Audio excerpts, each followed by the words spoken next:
Assalamu alaikum dear students. I am Nasir Abbas and I am going to have discussion with MCQs of English. MCQs number 10 is dash gold is a very precious metal.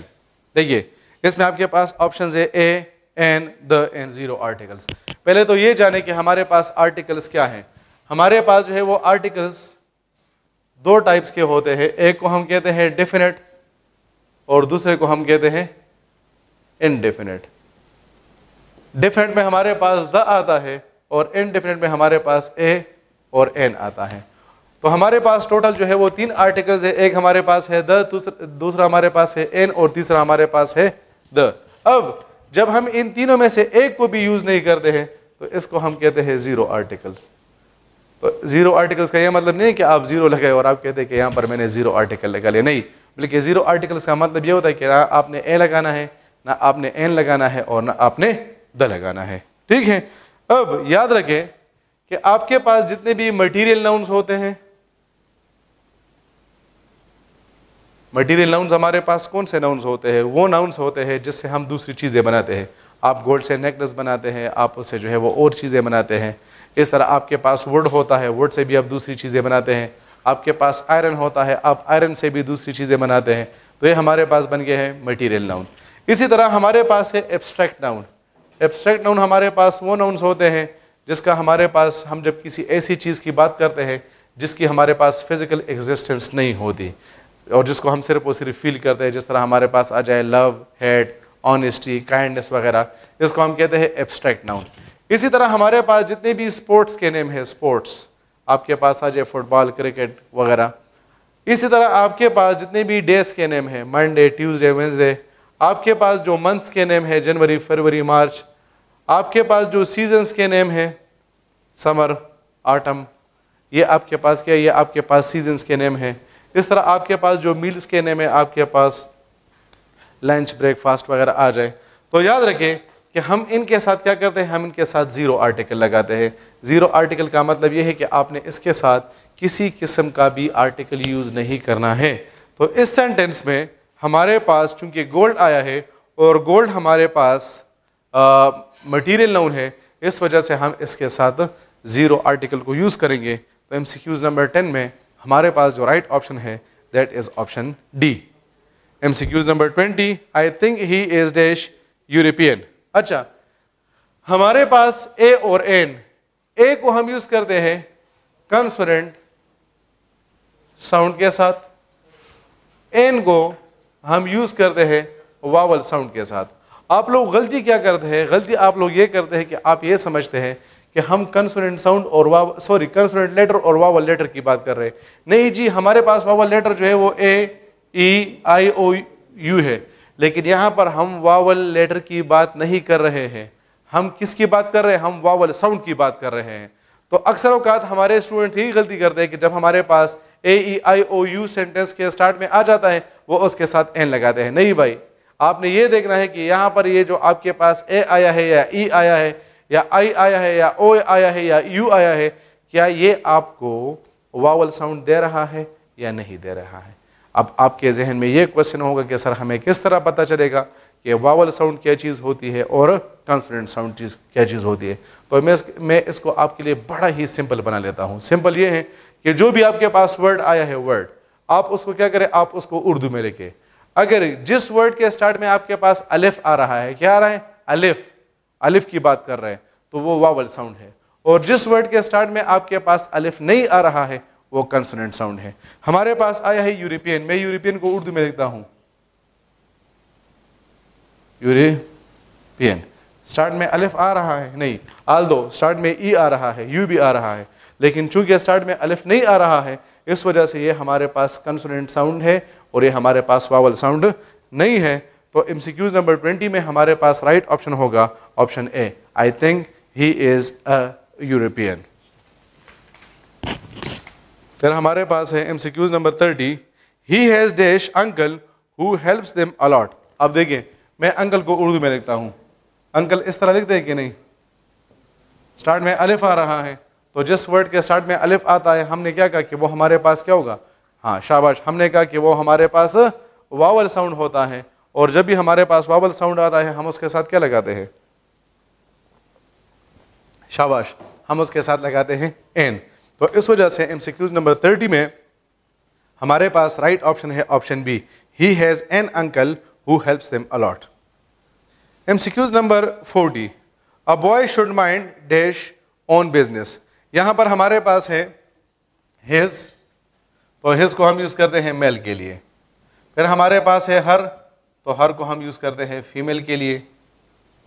It's को हम animals के लिए भी use करते हैं, और इसको हम नॉर्मली नॉन लिविंग थिंग्स के लिए यूज़ करते हैं। और ये तीनों हमारे पास क्या है, ये तीनों हमारे पास सिंगुलर है। फिर चौथा हमारे पास है दे। अब दे हमारे पास प्लूरल फॉर्म है, और इसको हम मेल के लिए भी यूज़ करते हैं, फीमेल के लिए भी यूज़ करते हैं, और नॉन लिविंग थिंग के लिए भी यूज़ करते हैं। अगर मैं यहाँ पर कह रहा हूँ कि अब बॉय हमारे पास आपके ख्याल से मेल है या फीमेल है, शाबाश, ये हमारे पास मेल है। इस वजह से एमसीक्यूज नंबर 40 में राइट ऑप्शन होगा option A, a boy should mind his own business. MCQs number 50, neither of the girls will gate dash share.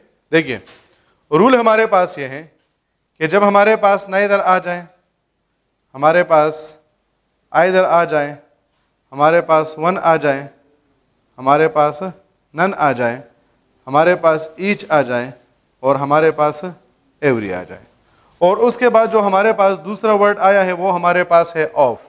तो रूल हमारे पास ये है कि जो हमारे पास नाउन आएगा उसका हम प्लूरल फॉर्म लगाएंगे, प्लूरल नाउन, लेकिन हमारे पास जो वर्ब आएगा वो सिंगुलर होगा। और इसी तरह अगर हमारे पास यहाँ पर प्रोनाउन आ रहा है तो वो प्रोनाउन भी क्या होगा, वो भी हमारे पास सिंगुलर होगा। इस पॉइंट को ज़रा समझे।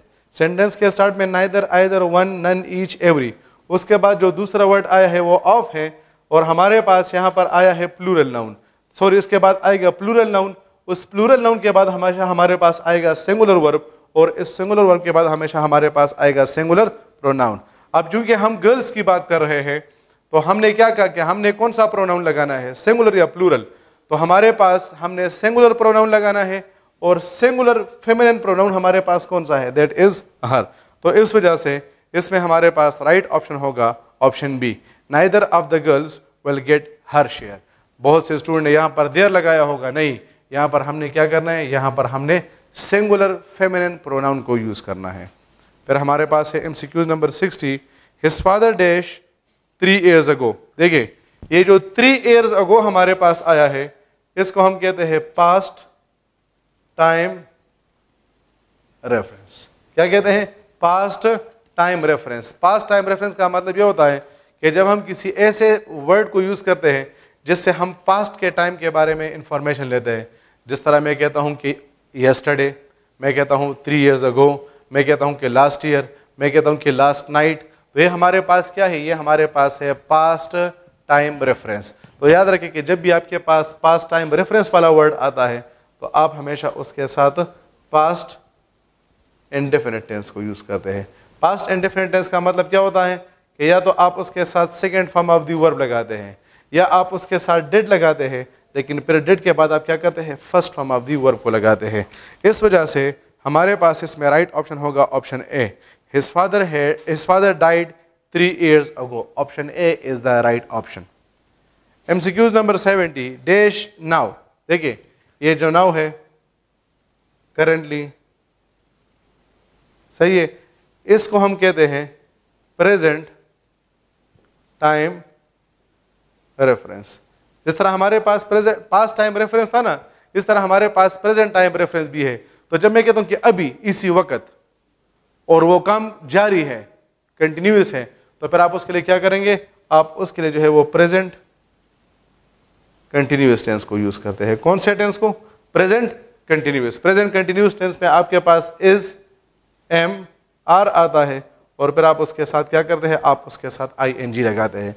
इसको हम यूज करते हैं सिंगुलर के साथ, एम को हम यूज करते हैं आई के साथ, जबकि आर को हम क्या करते हैं, प्लूरल के साथ यूज करते हैं। तो इस वजह से एमसीक्यूज नंबर 70 में राइट ऑप्शन होगा option B, it is raining now. Now आया है तो प्रेजेंट कंटिन्यूस टेंस आएगा, इस वजह से option B is the right option. फिर हमारे पास है MCQs number 80, the stranger had lift the place when dash. अच्छा, ये MCQs आप लोग के लिए बहुत ज़्यादा इंपॉर्टेंट है क्योंकि अक्सर स्टूडेंट्स इसमें कंफ्यूज होते हैं। और दूसरा इसमें इम्पोर्टेंट पॉइंट ये है कि ये जो आपके पास पॉइंट होता है या ये जो MCQs होता है वो आपके पास बार बार रिपीट होता है। देखिए मैं आपको एक सिंपल सा सिनेरियो देता हूँ। अभी 11 बजे हैं, क्या है 11 o'clock। मैंने एक काम किया था वो था 10 बजे, ठीक है, लेकिन 10 बजे से पहले 9 बजे भी मैंने एक काम किया था। पॉइंट को ज़रा समझे, अभी क्या है 11 बजे है, 11 बजे से पहले 10 बजे भी मैंने एक काम किया था और उससे पहले भी मैंने एक काम किया था। वो क्या था? वो मैंने 9 बजे किया, सही है। फॉर एग्जाम्पल मैं कहता हूं कि मैंने यहां पर क्या कर लिया, यहां पर मैंने अपना जो ब्रेकफास्ट था वो कर लिया। क्या कर लिया? यहां पर मैंने ब्रेकफास्ट कर लिया और यहां पर मैंने क्या कर लिया, यहां पर मैंने क्लास को ख़त्म कर लिया। मैंने 2 काम किए हैं, वो दोनों काम मैंने कब किए हैं? पास्ट में किया है। एक काम मैंने उस पास्ट वाले काम से भी पहले किया, मैंने क्लास लिया, लेकिन उस क्लास वाले काम से भी मैंने पहले क्या किया? उससे पहले मैंने ब्रेकफास्ट किया। अब जब आपने 2 काम पास्ट में किए हैं, वो काम जो कि प्रेजेंट के करीब है, ये 11 बजे 10 बजे के करीब है कि नहीं? बिल्कुल है। तो वो एक्शन जो कि प्रेजेंट के करीब है आप उसके लिए यूज करेंगे पास्ट इंडेफिनिट, यानी आप उसके लगाएंगे second form of the verb. और वो काम जो कि आपने उस पास्ट वाले काम से भी पहले किया था या वो काम जो कि आपने पहले किया था, आप उसके लिए क्या करेंगे? आप उसके लिए यूज करेंगे पास्ट परफेक्ट। और पास्ट परफेक्ट का मतलब होता है कि head plus third form of the verb. ये पॉइंट शायद आप लोगों के लिए थोड़ा सा कंफ्यूजिंग हो, लेकिन चूंकि बहुत ज़्यादा इंपॉर्टेंट है इस वजह से मैं फिर से एक्सप्लेन कर लेता हूँ। आपने 2 काम पास्ट में किए, एक आपने पहले किया और एक आपने उसके बाद किया।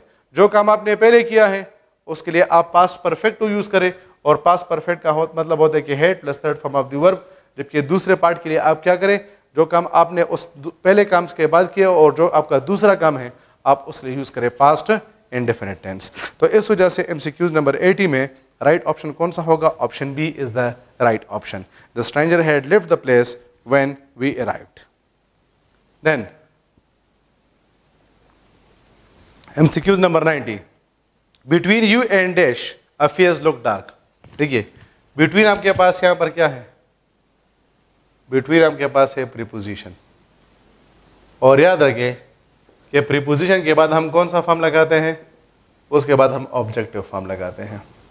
ऑब्जेक्टिव फॉर्म कौन सा है? Me, us, you, him, her, it and them. ये 7 हमारे पास क्या है? ये हमारे पास जो है वो ऑब्जेक्टिव प्रोनाउन है। तो याद रखें कि जब हमारे पास प्रीपोजिशन आता है तो हम उसके बाद क्या करेंगे? हम उसके बाद ऑब्जेक्टिव फॉर्म को यूज़ करेंगे। अब MCQs नंबर 90 में हमारे पास आई सब्जेक्टिव फॉर्म है, माई हमारे पास पोजेसिव एडजेक्टिव है और माइन हमारे पास पोजेसिव प्रोनाउन है। हमारे पास सिर्फ और सिर्फ एक ही ऑप्शन रहता है, दैट इज़ मी। और मी हमारे पास क्या है? ये हमारे पास ऑब्जेक्टिव फॉर्म ऑफ प्रोनाउन है। तो MCQs नंबर 90 में जो राइट ऑप्शन है that is B, between you and me affairs look dark. Then MCQs number 100, the majority of people. देखिए अगर आपके पास द मेजॉरिटी ऑफ आ जाए या आपके पास द नंबर ऑफ आ जाए, तो द मेजॉरिटी ऑफ और द नंबर ऑफ के बाद आप क्या करेंगे? आप उसके बाद सिंगुलर वर्ब को यूज करेंगे। अगर आपके पास द मेजॉरिटी ऑफ आ जाए या आपके पास द नंबर ऑफ आ जाए तो आप उसके बाद सिंगुलर वर्ब को यूज करेंगे। और अगर आपके पास आ जाए अ मेजॉरिटी ऑफ या आपके पास आ जाए अ नंबर ऑफ, तो आप उसके बाद कौन सा वर्ब यूज करेंगे? आप उसके बाद लगाएंगे प्लूरल वर्ब। असल में आप लोग कंफ्यूज इसमें किस वजह से होते हैं? क्योंकि कंफ्यूज आप इस वजह से होते हैं क्योंकि अ को हम नॉर्मली यूज करते हैं एक के लिए, तो हम ये समझते हैं कि इसके बाद हमेशा हमारे पास सिंगुलर फॉर्म ऑफ वर्ब आएगा, लेकिन नहीं। इस एक्सप्रेशन को आपने याद रखना है कि अ मेजॉरिटी ऑफ और अ नंबर ऑफ के बाद क्या आता है? प्लूरल फॉर्म ऑफ वर्ब आता है। अब यहाँ पर चूंकि हमारे पास द मेजॉरिटी ऑफ आया है तो इस वजह से हम इसके साथ सिंगुलर फॉर्म ऑफ वर्ब लगाएंगे। अब हैज और हैज बीन ये हमारे पास यूज होता है सिंगुलर के लिए, लेकिन हैज के बाद third form of the verb आता है जबकि हैज़ बीन के बाद क्या आता है, ING फॉर्म ऑफ वर्ब आता है। फिर हमारे पास एक है हैव और दूसरा हमारे पास है हैव बीन। हैज़ बीन को हम यूज़ करते हैं सिंगुलर के साथ और हैव और हैव बीन को हम क्या करते हैं, प्लूरल के साथ यूज़ करते हैं। हैव के बाद third form of the verb, जबकि हैज़ बीन के बाद क्या आएगा, हैव बीन के बाद क्या आएगा, ING फॉर्म ऑफ वर्ब आएगा। अब अगर हम MCQs को देखते हैं, रिजेक्टेड, रिजेक्टेड हमारे पास कौन सा फॉर्म ऑफ वर्ब है, third form of the verb है, तो third form of the verb का सिंगुलर कौन सा होगा, हैज़ आएगा। तो इस वजह से MCQs नंबर 100 में option A is the right option. MCQs number 110, a majority of students dash working hard. A majority of आया है तो अ मेजॉरिटी ऑफ के बाद कौन सा वर्ब आता है, प्लूरल वर्ब आता है। अब प्लूरल वर्ब को हम यूज़ करेंगे, हमारे पास क्या आया है, वर्किंग आया है, ING आया है, तो ING को जब हम यूज़ करते हैं तो उससे हमें हमारे पास आगे प्लूरल फॉर्म ऑफ वर्ब कौन सा होगा, दैट इज़ हैव बीन। तो इस वजह से MCQs नंबर 110 में राइट ऑप्शन होगा हैव बीन। हैव क्यों गलत है, क्योंकि हैव को तो हम third form of the verb के साथ यूज़ करते हैं। MCQs number 120, the professor and scholar dash waiting at the lounge. देखिए आपके पास एंड आया है, एंड, इससे पहले भी एक नाउन आया है और इसके बाद भी एक नाउन आया है। दरमियान में क्या आया है, दरमियान में एंड आया है, इससे पहले भी एक नाउन और इसके बाद भी एक नाउन। पॉइंट को जरा समझे। अब अगर पहले नाउन के साथ आर्टिकल है और दूसरे नाउन के साथ आर्टिकल नहीं है, जिस तरह अगर आप यहां पर देखते हैं कि द प्रोफेसर एंड स्कॉलर, तो प्रोफेसर के साथ तो आर्टिकल है लेकिन स्कॉलर के साथ आर्टिकल है नहीं है। तो इसका मतलब ये कि हमने दो नाम लगाए हैं, दो नामों में से हमने एक के साथ आर्टिकल को यूज़ किया है और एक के साथ यूज़ नहीं किया है। तो याद रखिए स्टूडेंट्स कि जब आपके पास टू नाउन्स आते हैं, उन टू नाउन्स में से आप एक के साथ आर्टिकल को यूज़ करते हैं और एक के साथ आर्टिकल को यूज़ नहीं करते हैं, तो इसका मतलब ये कि हमने एक ही इंसान के लिए दो नाम यूज़ किए हैं। यहाँ पर जो बंदा प्रोफेसर है वही बंदा हमारे पास क्या है, स्कॉलर भी है। तो खैर इसको सिंपल करते हैं, दरमियान में एंड, एक के साथ आर्टिकल है और एक के साथ आर्टिकल नहीं है, तो फिर हम उसके बाद क्या करेंगे, सिंगुलर फॉर्म ऑफ वर्ब लगाएंगे। इस वजह से MCQs नंबर 120 में राइट ऑप्शन होगा is waiting at the lounge. वैसे ऑप्शन डी क्यों गलत है जी, वेल और शल के बाद first form of the verb आता है, वेल बी और शल बी के बाद ING फॉर्म ऑफ वर्ब आता है, तो इस वजह से हम ऑप्शन डी को टिक नहीं कर सकते हैं। तो 120 में राइट ऑप्शन है ऑप्शन ए। फिर नेक्स्ट हमारे पास है MCQs number 130, my brother and my teacher. Brother एक नाउन है, टीचर दूसरा नाउन है। माई हमारे पास क्या है, ये हमारे पास पॉजेसिव एडजेक्टिव है। क्या है, यहां पर भी पॉजेसिव एडजेक्टिव आया है और यहां पर भी आया है, दो नाम आए हैं, उन दोनों नाउन्स के साथ क्या आया है, पॉजेसिव एडजेक्टिव आया है जी, दोनों के साथ पॉजेसिव एडजेक्टिव आया है। तो जब टू नाउन्स आए जाए, दोनों के साथ पॉजेसिव एडजेक्टिव आ जाए, तो फिर हम उसके साथ क्या करते हैं, प्लूरल फॉर्म ऑफ वर्ब लगाते हैं। तो इस वजह से MCQs नंबर 130 में राइट ऑप्शन होगा option A, my brother and my teacher are happy at my result. अगर ये MCQs इस तरह होता कि माई ब्रदर एंड टीचर, तो फिर मैं कहता कि is happy at my result, क्योंकि फिर वहां पर हमने एक के साथ एडजेक्टिव यूज किया है और दूसरे के साथ यूज नहीं किया है। तो इस सेंटेंस में मेरा भाई एक है और मेरा टीचर दूसरा है, तो यहाँ पर हम दो अलग अलग बंदों की बात कर रहे हैं। लेकिन अगर मैं कहता कि माई ब्रदर एंड टीचर, तो फिर इसका मतलब ये होता कि जो मेरा भाई है वही मेरा क्या है, वही इंसान मेरा टीचर भी है। MCQs number 140, ethics dash with morality. देखिए आपके पास जितने भी सब्जेक्ट्स के नेम होते हैं, सब्जेक्ट्स, तो हम उसके साथ क्या करते हैं, हम उसके बाद सिंगुलर वर्ब लगाते हैं। हमारे पास जो सब्जेक्ट्स के नेम होते हैं हम उसके बाद सिंगुलर फॉर्म ऑफ वर्ब लगाते हैं। स्टूडेंट्स हमारे कंफ्यूज क्यों होते हैं, क्योंकि अक्सर सब्जेक्ट्स के एंड में क्या आता है, ICS आता है। जिस तरह आप कहते हैं कि फिजिक्स, मैथमेटिक्स, सही है, जिस तरह आपके पास एथिक्स हैं, तो वो इस एस को ये समझते हैं कि ये हमारे पास प्लूरल है, नहीं, बल्कि आपके पास जो सब्जेक्ट्स आ जाए और उसके एंड में ICS आ जाए, आप उसके साथ क्या करेंगे, सिंगुलर फॉर्म ऑफ वर्ब लगाएंगे। अब यहाँ पर इसमें हमारे पास है एथिक्स डील्स विद मॉरलिटी। याद रखिए कि जब वर्ब के साथ हम एस या ES लगा लेते हैं तो वो हमारे पास क्या बन जाता है, वो हमारे पास सिंगुलर बन जाता है। अगर मैं कहूँ कि ही प्लेज और मैं कहूँ कि दे प्ले, अब आप देखिए मैंने वर्ब के साथ यहाँ पर एस लगा लिया तो ये सिंगुलर वर्ब है, यहाँ पर मैंने इसके साथ एस नहीं लगाया है तो ये क्या, ये हमारे पास प्लूरल वर्ब है। इस वजह से MCQs नंबर 40 में राइट ऑप्शन होगा option B. MCQs number 150। Rule क्या है? Singular noun singular verb, plural noun plural verb, ठीक है। लेकिन एक एक्सेप्शन है। एक्सेप्शन क्या है? प्लूरल प्रॉपर नाउन टेक्स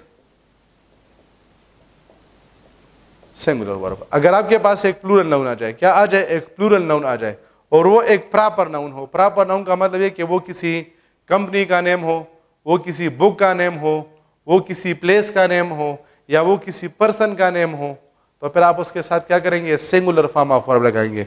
इस वजह से हम कहते हैं कि Gulliver's Travels is written by Swift.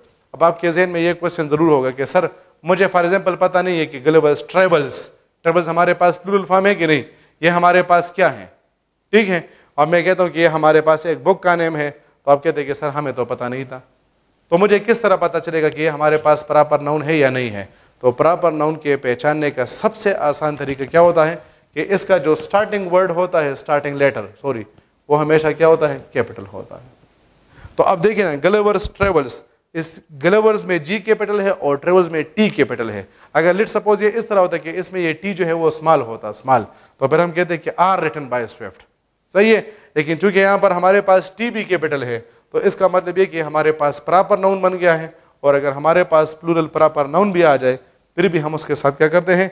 हम उसके साथ सिंगुलर फॉर्म ऑफ वर्ब लगाते हैं। तो इस वजह से MCQs नंबर 150 में राइट ऑप्शन होगा option A. Next is 160, each shopkeeper and customer.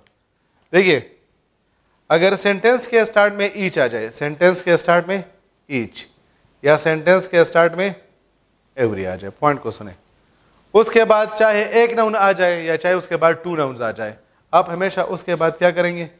Singular verb को यूज करेंगे। अगर सेंटेंस के स्टार्ट में आपके पास ईच आ जाए या सेंटेंस के स्टार्ट में आपके पास एवरी आ जाए, आप उसके बाद सिंगुलर फॉर्म ऑफ वर्ब लगाएंगे। MCQs नंबर 160 में हमारे पास आया है कि ईच शॉपकीपर एंड कस्टमर, हमारे पास ईच आया है, ईच, तो इस वजह से कौन सा फॉर्म ऑफ वर्ब आएगा? सिंगुलर आएगा। प्रोटेस्टेड हमारे पास third form of the verb है, that is why the right option is option A. Has been क्यों गलत है? वो इस वजह से क्योंकि ऑलरेडी मैं आपको बता चुका हूँ कि हैज बीन और हैव बीन के बाद क्या आता है? ING फॉर्म ऑफ वर्ब आता है। तो MCQs नंबर 160 में राइट ऑप्शन है option A. MCQs number 170, Gulkhan sent a gift of 3-X to Gulmina. देखिए, आपके पास अगर आपके पास क्या आ जाए? आपके पास ये नंबर आ जाए, जिस तरह हम कहते हैं कि 100, हम कहते हैं कि 1000, हम कहते हैं कि लाख, हम कहते हैं million, billion, trillion, dozen, etcetera. अगर आपके पास ऐसे वर्ड्स आते हैं, इसको ज़रा सुने, और इससे पहले आपके पास 1 2 3 यानी नंबर आया है, क्या आया है? नंबर 1 2 3 4 5 ये आपके पास आया है, तो याद रखें कि फिर इसको हम हमेशा क्या करेंगे? सिंगुलर यूज़ करेंगे। तो इस वजह से इसमें हमारे पास राइट ऑप्शन होगा MCQs नंबर 70 में dozen. Gulkhan sent a gift of 3-X to Gulmina. In case point को समझें कि अगर यहाँ पर ये नंबर ना हो, 1 2 3 ना आया हो, तो फिर हम हमेशा इसको क्या करेंगे? प्लूरल यूज़ करेंगे। तो इन नाउन से पहले अगर पहले नंबर, तो ये सिंगुलर, और अगर इससे पहले नंबर नहीं है तो फिर ये हमेशा क्या होंगे? ये हमेशा प्लूरल होंगे। तो इस वजह से MCQs नंबर 170 में राइट ऑप्शन है ऑप्शन ए। अगर ये MCQs इस तरह होता है कि Gulkhan sent a gift of -X to Gulmina और इसमें ये 3 ना होता, तो फिर हम लगाते डजन्स। लेकिन चूंकि यहाँ पर 3 आया है, 3 हमारे पास नंबर है, तो नंबर से पहले क्या आता है? नंबर से पहले हमेशा हमारे पास सिंगुलर फॉर्म, उसके बाद हमेशा सिंगुलर फॉर्म आता है। So option A is the right option. MCQs number 180, the atmosphere of the college is quite pernicious these days, the word pernicious mean, तो इसमें हमारे पास ऑप्शन है ऑब्स्ट्रक्टिव। ऑब्स्ट्रक्टिव का मतलब होता है जो कि इंसान का रास्ता रोकता है। तो आप देखते हैं कि एटमॉस्फेयर तो इंसान का रास्ता नहीं रोकता, सही है। फिर ऑप्शन सी है एमिएबल। एमिएबल का मतलब होता है जो बड़ा फ्रेंडली होता है, जिसको इंसान एंजॉय करता है। तो यहाँ पर जो है वो ये भी गलत होगा। हेल्थ, ये तो मुकम्मल गलत हो जाएगा। हमारे पास राइट ऑप्शन होगा ऑप्शन बी, हार्मफुल का मतलब क्या होता है? हार्मफुल का मतलब होता है नुकसानदेह। तो परनीशियस और हार्मफुल का मतलब होता है वो चीज़ जो कि इंसान को नुकसान पहुंचाती है। MCQs number 190, the rich flaunt there wealth while the poor starve in the stress. The underline word means, देखिए ये जब आपके पास वाइल आ जाए ना, वाइल, तो इससे पहले जो वर्ड आया है और इसके बाद जो वर्ड आया है वो एक दूसरे के क्या होंगे? वो एक दूसरे के एंटोनिम्स होंगे। क्या होंगे? एंटोनिम्स होंगे। Same is the case of but. While और बट से पहले जो वर्ड आ जाए और उसके बाद जो वर्ड आ जाए वो हमारे पास क्या होंगे? वो हमारे पास एंटोनिम्स होंगे। एंटोनिम्स का मतलब होता है कि उसकी मीनिंग एक दूसरे के अपोजिट होती है। अब अगर यहाँ पर हम देखते हैं, लेट सपोज आपको फ्लॉन्ट की मीनिंग नहीं आती लेकिन आपको स्टार्व को तो मीनिंग आती है ना। स्टार्व का मतलब होता है कि जब इंसान भूख से मर रहा हो तो हम उसे कहते हैं स्टारवेशन। तो अगर एक बंदा भूख से मर रहा है तो उसका अपोजिट क्या होगा? उसका अपोजिट होगा कि वो दौलत से मजे ले रहा है। तो इस वजह से फ्लॉन्ट में हमारे पास राइट ऑप्शन है डिस्क्लोज। डिस्क्लोज का मतलब होता है जाहिर करना। एग्जिबिट, एग्जिबिट का मतलब होता है शो करना। डिस्क्लोज जो है वो हम सीक्रेट के लिए यूज करते हैं। सीक्रेट, जब कोई बंदा कोई राज वाली बात किसी बंदे को बताता है तो हम उसे डिस्क्लोज कहते हैं। और एग्जिबिट का मतलब होता है बड़ा चढ़ा के पेश करना, लोगों के सामने लाना ताकि लोग उसको देखें। फिर प्रेडिक्ट का मतलब होता है किसी फ्यूचर इवेंट के बारे में पेशन गोई करना। और प्रोक्रेस्टिनेट, प्रोक्रेस्टिनेट का मतलब होता है किसी चीज़ को डिले करना। तो इसमें हमारे पास जो राइट ऑप्शन है that is option B, exhibit. MCQs number 200 हमारे पास है, he has always been sceptical and doubtful about it. The word sceptical means, देखिए मैं आपको एक सिंपल सा पॉइंट बताता हूँ कि जिस तरह हमने कहा कि वाइल और बट से जो पहले वर्ड आता है और उसके बाद जो वर्ड आता है वो एक दूसरे के एंटोनिम्स होते हैं। एंटोनिम्स का मतलब होता है कि इसकी मीनिंग अपोजिट होती है। तो अगर एंड आ जाए, एंड याद रखिए कि इससे पहले जो वर्ड होगा और इसके बाद जो वर्ड होगा उसकी मीनिंग सिनोनिम होगी। सिनोनिम का मतलब होता है कि एक दूसरे के सेम होंगे। तो लेट सपोज आपको स्केप्टिकल की मीनिंग नहीं आती है तो डाउटफुल की मीनिंग तो आपको आती है ना। डाउटफुल का मतलब होता है कि जब किसी बंदे पे आप इतबार नहीं करते या आपको किसी चीज़ में शक होता है तो हम उसे कहते हैं डाउटफुल। तो अब हमारे पास ऑप्शन है कन्विंस्ड। कन्विंस का मतलब होता है किसी को किसी बात पे राजी करना। प्राउड का मतलब होता है गुरूर। सैंग्विन का मतलब होता है जब आप किसी पे पुरुम्मीद होते हैं। और डिस्ट्रस्टफुल का मतलब होता है कि जब आपको किसी पे ट्रस्ट नहीं होता है। तो इस वजह से इसमें हमारे पास राइट ऑप्शन होगा option D. Thank you very much dear students. अल्लाह हाफिज़।